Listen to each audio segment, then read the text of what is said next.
Hey, what's up, everybody? Iann Robinson here for a very special Kung Fury episode of Dude, That's Awesome. Now, what is Kung Fury, you're asking yourself? It is an amazing Swedish undertaking from a filmmaker and I believe a comedian named David Sandberg.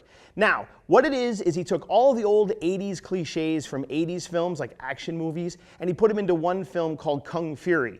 Now, the hero, Kung Fury, got the superpower of this Kung Fury Kung Fu and he has to use it to fight Hitler, who's become such a good Kung Fu master that he named himself Kung Fuhrer, if you can believe that. Now, helping him along the way is Thor, who looks like an old stripper put out to pasture, and Triceratops, which is a British Triceratops that's a cop, of course. There's also two babylicious Vikings, as well as a talking dinosaur. Teamwork is very important.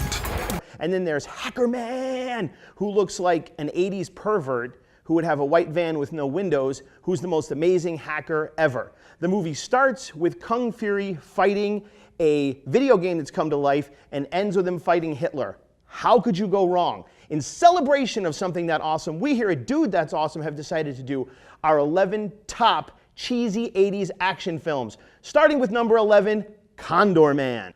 Condor Man is a film from the early 80s that could have been the first comic book film, except it's not really about a comic book character. It's about a comic book writer who writes a comic book called Condor Man, and he's kind of a doof, and he accidentally gets involved in a wacky CIA spy ring, and in order to help protect this Soviet spy who's defecting to America, who he's in love with because she's hot, he wants to be Condor Man, so the CIA has to make him Condor Man. He is not an agent of the CIA! He is a writer of comic books! And make him all his traps and his flying stuff. It is very awesome simply on the cheese factor alone. Number 10 on our list, The Rescue, which is a film hardly anybody knows exists and is hard to find on VHS or DVD or anywhere. It's about a group of teenagers whose military fathers are captured in North Korea and the government won't do anything about it, so they go on a rescue mission on their own and save their dads. And it's awesome for its cheesiness, plus it stars Mark Price, who played Alex Keaton's wacky buddy on Family Ties. Does not get more 80s than that. Number 9 on our list is 1990 Bronx Warriors, not to be confused with these Warriors. Warriors, come to play! No, this is the story of a young girl who inherits a weapons manufacturing plant, feels bad, runs off into the Bronx, which is lawless now. If I hadn't come here in the first place. Stop blaming yourself. The Bronx is no man's land. She's chased by a hitman played by Vic Morrow, who had his head cut off in the Twilight Zone film. She's also chased by the Zombies, a roller skating band of bad guys, and she's protected by the Riders, who are a motorcycle gang who do good in the lawless Bronx. It's Italian, and it's awesome. Number 8, Blast Fighter, an Italian film with a really convoluted plot. Here it is. Guy's wife is murdered. He murders the murderer. He goes to jail. His friend says he should murder the murderer of his wife. He says no, moves to the mountains where he meets his daughter and her boyfriend, who are then murdered by other murderers. So he murders those murderers, even though he didn't want to murder the eventual murderer that he had already murdered. I'm confused, but there's a shotgun and it's super violent. Go Italians. Number 7 on our list is Time Riders, The Adventures of Lyle Swan. It's a story about a stunt bike guy who goes back in time to 1877 to battle a posse of bad guys. There's a couple cool things about this film besides that it's fun. Beautiful, senor. Where did you get this, man? Got it at an Exxon station. Fred Ward's in it, and he started The Adventures of Remo Williams. So it's 2 movies with adventures in the title that went nowhere for the poor guy. It also has one of the creepiest endings ever, as he realizes that he slept with his great-great-grandmother and is his own great-great-grandfather. Ew. Number 6 on our list is 2019 After the Fall of New York, a blatant ripoff of John Carpenter's superior film Escape from New York.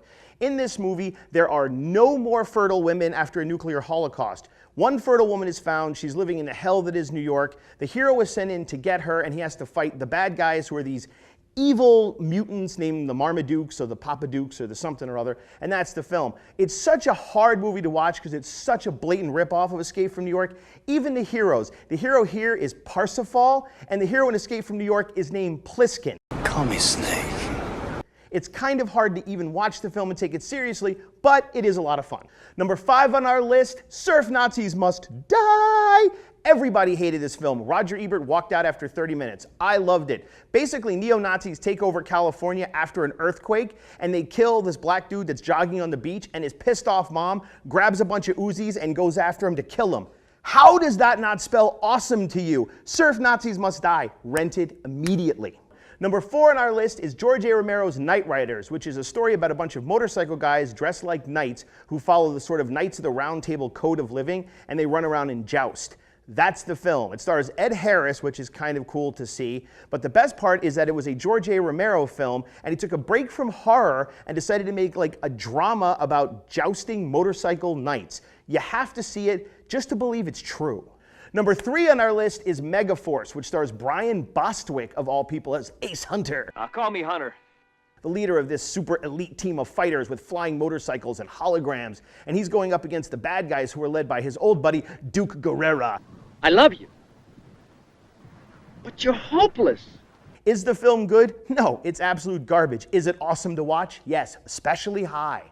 Number 2 on our list, American Ninja. If you're a child of the 80s, the entire reason that you bought ninja stars or wanted to be a kung fu ninja was because of American Ninja. It's about a guy who is in the army, who's got a bad attitude and a mysterious past he doesn't remember, who turns out to be a ninja, and he helps the military fight against an arms dealer. Michael Dudikoff plays the American Ninja. I don't know whatever happened to that guy, but I have to thank him from the bottom of my heart for setting me on the path of ninja nerddom.